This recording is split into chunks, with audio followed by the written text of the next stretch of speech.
السلام عليكم ورحمة الله تعالى وبركاته. إذا في هذا الفيديو هذا إن شاء الله نحاول أنني نصحح معكم واحد الفرض منزلي ديال الدورة الثانية، أول فرض منزلي في إطار الاستعداد للفروض المحروسة. دونك كما كتعرفوا دابا الفروض على الأبواب، وطلبوا منا بعض المتابعين ديال القناة ديالنا أننا نديرو معاهم شي تمارين، شي فرض منزلي.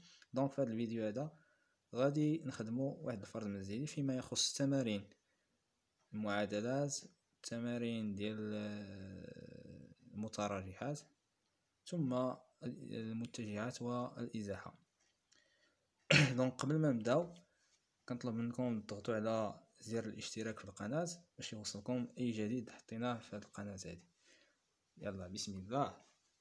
دونك اول تمرين فيما يخص المعادلات. اول معادلة هي 2 x زائد 3 تساوي 1. دونك هذه هي أول معادلة. بالنسبة للمعادلات هذه غتجيكم موكلة سهلة. باش نحل واحد المعادلة كنجمع الحدود المجهولة في واحد الطرف والحدود المعلومة في الطرف الآخر. دونك في الطرف الأول غنخلي الحدود المجهولة. اش كنقصد بالحدود المجهولة؟ دائما عملية الجمع أو عملية الطرح كتفرق ما بين ما يسمى بالحدود لي تيرم. دونك هنا هذا لو بروميي تيرم وهذا لو دوزيام تيرم.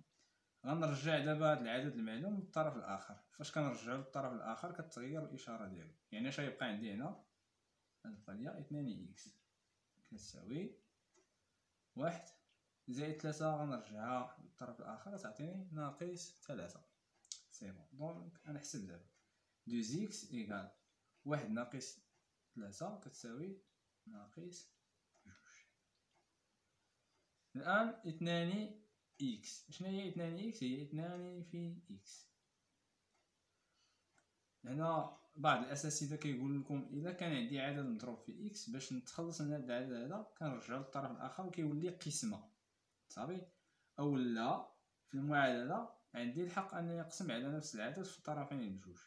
يعني شوف معايا، غنقسم هنا على جوج غنقسم هنا على جوج مقسومة على جوج بطبيعة الحال مشات غتمشي. دونك غنختزلها تبقى ليا غير إكس،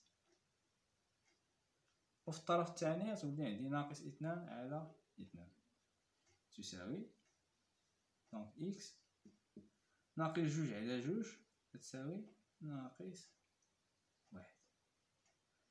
دونك لا سوليسيون ديال هاد ليكواسيون هادي، لا سوليسيون ديال هاد ليكواسيون إي موان 1 ناقص 1.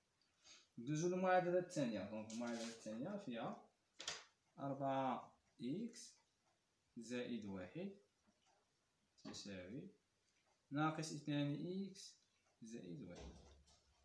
المعادلات دائما نفس المبدأ اللي كنستعملوه هو اللي كيبقى عندنا. غنجمع الحدود المجهولة في الطرف الأول والحدود المعلومة في الطرف الآخر الثاني. دونك هاد واحد هذا غنديه للطرف الثاني، وهاد ناقص 2 إكس غنجيبها للطرف الأول. اش غيولي عندي؟ 4 إكس. ملي غنجيب هاد ناقص 2 إكس للطرف الأول غتولي زائد. إذا كتغير دايما هاد الإشارة هادي، ناقص كيولي زائد وزائد كيولي ناقص تساوي. شحال بقى ليا في هاد الطرف؟ بقات ليا 1. ملي غنرجع هاد زائد 1 لهنا تولي ناقص 1. 4 إكس زائد 2 إكس دونك تساوي 6 إكس. حتى إلا تلفتي هنايا في المجموع حصاوب بالحرف اللي هو مجهول ودير العملية على الأعداد. 4 زائد 2 6 دونك 6 إكس. الآن 1 ناقص 1 كيساوي 0. من هنا مباشرة ممكن نستنتج أن إكس كيساوي 0. علاش؟ شنو هو العدد اللي غنضرب في 6 ويعطيني 0؟ هو 0. أولا نستعملو نفس الطريقة اللي درنا قبيلة، نقسم على 6 ونقسم هنا على 6. 6 مع 6 غتختزل مشات، دونك غتبقى ليا غير إكس. إكس كيساوي 0 على 6، دونك إكس يساوي 0 مقسوم على 6 يساوي 0. هنا لا سوليسيون ديال ليكواسيون، لا سوليسيون دو سيت إيكواسيون إي 0. ندوزو المعادلة الموالية إكس على جوج ناقص 5 كتساوي ناقص إكس على 3 ناقص إكس على 3 زائد 4. نفس الشيء كنجمع الحدود المجهولة في الطرف الأول والحدود المعلومة في الطرف الآخر، وكنغير الإشارات، زائد كيولي ناقص وناقص كيولي زائد. دونك غتعطيني إكس على جوج. غنجيب دابا هذا لهنا، غنجيب المجهول عند المجهول، الإشارة على ناقص غتولي دابا زائد إكس على 3 يساوي شحال بقى ليا هنا؟ بقات ليا 4. كاين اللي غيقول لي بقات ليك أستاذ زائد 4، وزائد 4 شنو هي 4. غنجيب ناقص 5 للطرف الثاني، ناقص 5 غتولي زائد 5. سي بون. هنا واحد الحاجة خصك ترديها للبال، فاش كيكونوا عندي الكسور خصني نوحد المقامات. باش نوحد المقام واحد عندي هنايا جوج و 3، المقام واحد هو 6، يعني غنضرب هنا في 3 في 3 وهنايا في جوج و جوج. دونك إكس في 2 هنا في 3 غتعطيني 3 إكس على جوج في 3 6 زائد هنا غنضرب شحال في جوج 2 في إكس 2 إكس على 3 في 2 غتعطيني 6 يساوي الطرف الثاني غنحسبو. دونك 4 زائد 5 9. سي بون. بشوية عليا هنا عندي عددا جذريان لهما نفس المقام، كنحتفظ بنفس المقام 6 ونجمع 3 إكس زائد جوج إكس. 3 إكس زائد جوج إكس، دونك غنحتفظ بإكس. شنو هي العملية اللي غندير؟ 3 زائد جوج، 3 زائد جوج 5 إكس تساوي 9. سي بون. هنا خصني نتخلص من 5 ونتخلص من 6. كاينين يعني طرق اللي ممكن نديروهم هنا باش نتخلص من 5 و 6. اولا باش نتخلص من 6 غنضرب هنا في 6، وإلا ضربت هنا في 6 خصني نضرب في نفس العدد هنايا. باش نتخلص من 5 خصني نقسم على 5، يعني حتى هنا خصني نقسم على 5. وبالتالي اش كنقولوا انه باش نتخلص من واحد العدد هنا غنضرب في المقلوب ديالو. المقلوب ديال 5 على 6 هو 6 على 5. غتمشي 5 مع 5 غتمشي 6 مع 6 غيبقى ليا غير إكس في الطرف الآخر. إذا نفس الحاجة اللي درت هنا في الطرف الأول كنديرها في الطرف الثاني. ضربت في 6 ضربت في 6 قسمت على 5 قسمت على 5. سي بون. غتولي عندي دابا هنايا جوج عددين جذريين. دونك 9 في 6 مقسومة على 5. 9 في 6 54 مقسومة على 5. لا سوليسيون هنا ديال هاد ليكواسيون، لا سوليسيون de cette équation est donc 54 على 5. ندوزو لا ديرنيير سميتو ليكواسيون نيميرو 4. donc racine de facteur de x plus 1 égale x moins racine de 2. سي بون. هنا عندي الأقواس خصني ننشر أولا. دونك النشر جذر جوج في إكس ثم جذر جوج في واحد غتعطيني جذر جوج في إكس هي جذر جوج إكس زائد جذر جوج في واحد هي جذر جوج تساوي إكس ناقص جذر 2. غنجمع الحدود المجهولة في واحد الطرف والحدود المعلومة في الطرف الآخر. دونك جذر جوج إكس غنجيب هاد إكس لهنا غيولي ناقص إكس، كتغير الإشارة ديالو. إذا هنا الإشارة ديالو زائد غتولي ناقص. شنو بقى ليا في الطرف الثاني؟ بقات ليا ناقص جذر 2 وغنجيب هذا لهنا زائد جذر جوج غتولي ناقص جذر جوج. سي بون. دونك جذر 2 إكس ناقص إكس. هنا باش نحسبو هادي باش كنقول ناقص إكس بحال عندي ناقص واحد إكس، حيت واحد في إكس هي إكس. ألوغ شنو قلت لكم قبيلة؟ يا إما كنستعملو هنا التعميل نعمل بإكس. إلا جيت نعمل بإكس العامل المشترك هو إكس. شنو عندي في الأول؟ العامل المشترك اللي هو إكس مضروب في جذر اثنان، دونك جذر اثنان، وهنايا ناقص واحد. هذا هو التعميل. نتا كاع إلا تلفتي في التعميل اش غدير؟ غتحتفظ بنفس الحرف اللي هو مجهول، كدير العملية على الأعداد. شنو هي العملية اللي غدير؟ جذر جوج ناقص واحد، وديرها بين قوسين، تساوي ناقص جذر اثنان ناقص جذر اثنان، يعني ناقص اثنان جذر اثنان. هنا باش نتخلص من هذا العدد هذا غندير القسمة، دونك غنقسم على جذر اثنان ناقص واحد باش تخصص ليا هذا العدد هذا يبقى ليا غير إكس، وتا هنا نقسم على نفس العدد جذر اثنان ناقص واحد، غنختزل جذر اثنان ناقص واحد غتبقى ليا إكس كتساوي ناقص جوج جذر جوج على جذر اثنان ناقص واحد. دونك هذا هو الحل ديال ليكواسيون.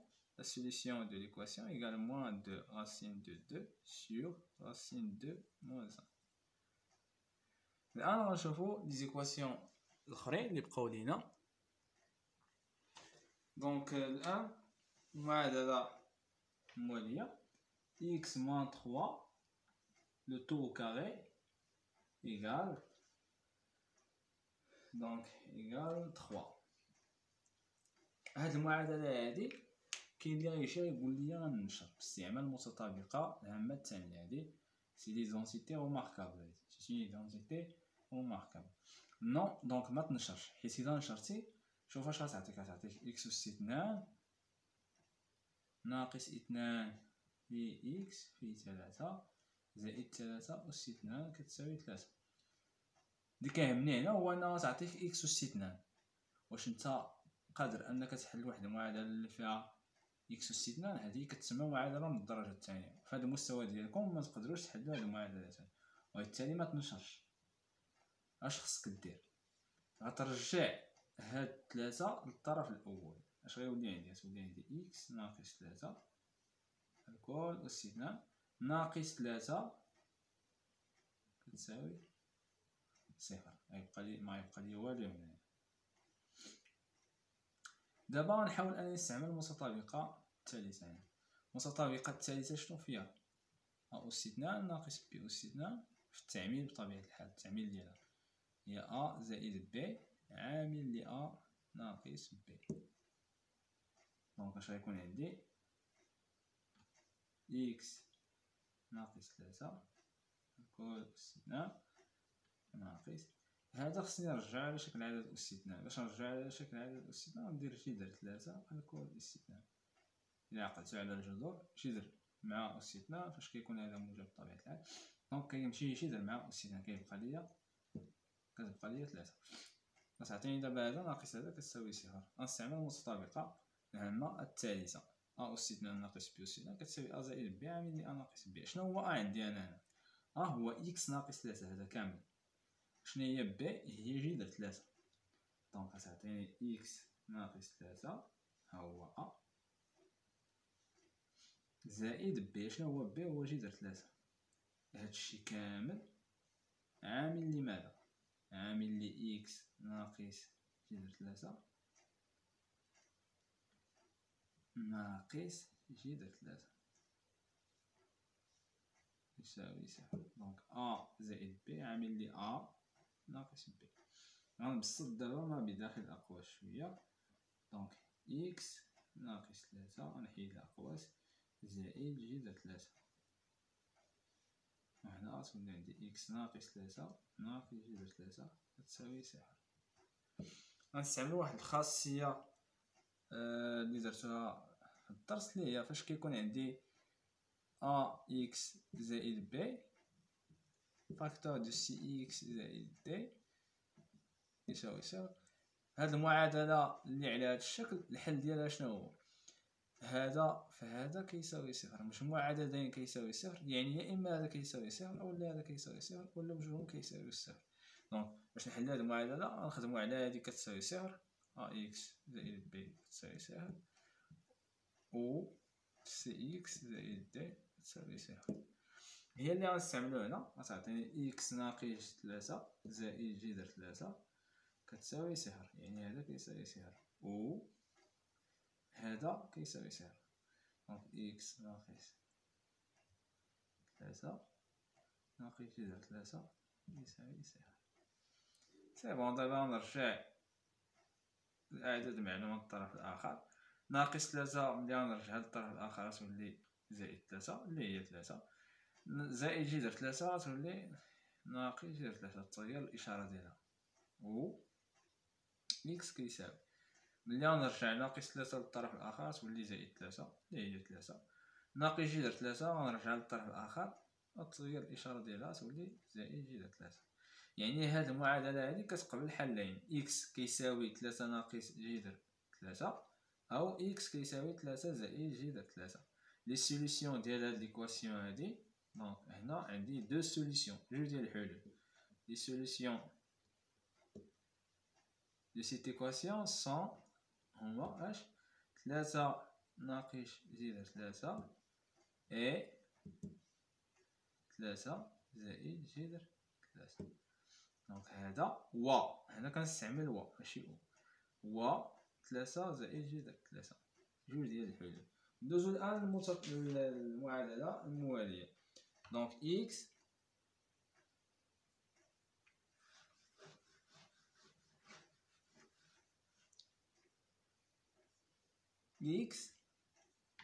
زائد واحد الكل أس 2 تساوي واحد.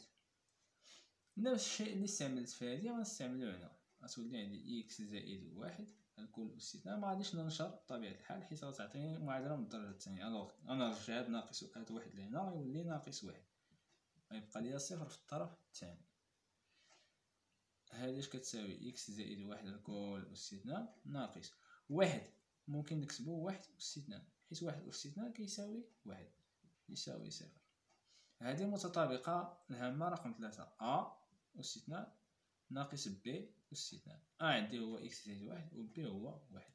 اش غتعطيني أ اللي هو إكس زائد واحد زائد بي. زائد بي شنو هو عندي هنا؟ هو واحد عامل لي شنو هو أ؟ هو إكس زائد واحد ناقص بي. ناقص بي شنو عندي؟ هو واحد. هادشي كامل يساوي صفر. دونك غتعطيني إكس زائد واحد زائد واحد، وهنا غتعطيني إكس زائد واحد ناقص واحد يساوي صفر. غنبسط شوية. إكس زائد واحد زائد واحد جوج عامل لي إكس زائد واحد ناقص واحد دونك يساوي صفر. إكس زائد صفر يساوي إكس، دونك يبقى عندي غير إكس يساوي صفر. فاش كيكون عندي جوج عددين كيساوي صفر يعني يا اما هذا غيساوي صفر او لا اكس هو اللي كيساوي صفر. دونك اكس بلس دو كيساوي صفر او لا اكس هو اللي كيساوي صفر. دونك الحل الاول لقيناه هو اكس كيساوي صفر. انا غنزيد نحل المعادله الثانيه. اكس زائد جوج كتساوي صفر، غنرجع جوج للطرف الاخر تعطيني صفر ناقص جوج. صفر ناقص جوج شنو هي؟ هي ناقص جوج و إكس كتساوي صفر. دونك هاد ليكواسيون هادي لي سوليسيون ديالها هما صفر اي موان دو. صفر وناقص جوج أولا ناقص جوج هو صفر. لي سوليسيون الحلول هما هادو. آخر معادلة في التمرين هي دونك آخر معادلة في التمرين هذا